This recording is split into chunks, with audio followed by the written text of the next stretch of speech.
Okay, it's the video that you've all been waiting for. It's big. It's very big. It's bad. Not really, but it's boring.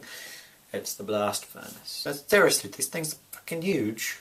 They go up like hundreds of feet into the air, and they're like actual buildings of a furnace. It's not like a little furnace.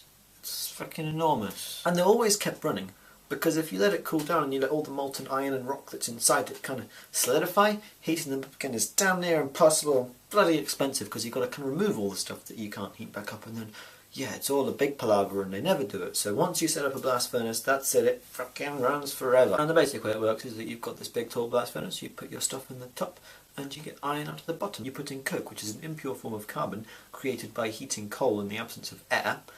You put in your iron ore, because, well, duh.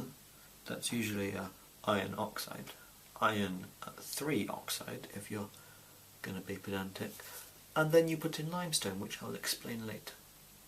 So what happens is that all sinks to the bottom, and then you have an injection of hot air in at the bottom, and this heats up the carbon, and what happens is that begins a very exothermic reaction of turning carbon into carbon dioxide. And this is good because it's exothermic, which means that it generates a whole lot of heat. The reason you put the hot air in first is because it has really high activation energy, and so you need to get over that a bit. Once that's going, it's going, and your furnace gets really, really warm.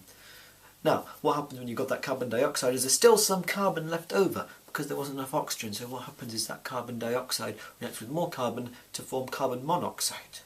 Okay, this then finds the iron oxide, which is also hanging around down there, and it becomes carbon dioxide, and it reduces the iron so that you're left with just the molten iron. The molten iron is molten because it's just melted, because it's not iron oxide anymore, and that trickles down to the bottom, and then you've got a tap at the bottom where you can take off all the molten iron, and then you've got iron when it's cooled down. Now, I said I would get around to talking about what the limestone was for, and sure enough I'm making good on that promise right about now. It gets really hot in this blast furnace, so when you drop the limestone in there, it kind of decomposes and forms calcium oxide and carbon dioxide. We don't care about the carbon dioxide, that's just a waste product that can bubble off into the top. Calcium oxide is what's called a basic oxide, which means that it is a base, as in the opposite of an acid. Now this is useful because you have certain impurities in the iron ore that weren't removed in our froth flotation method that we talked about already. The reason this is so useful is because these impurities, these oxides, things like silicon oxide and phosphorus oxide,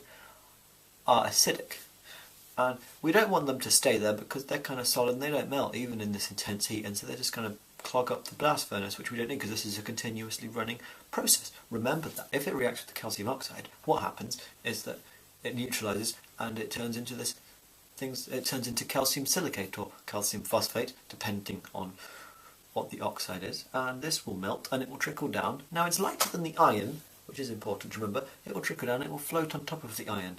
And if you have another tap above where the iron is, you can take this off, and this is called slag. You can make jokes, you certainly would not be the first.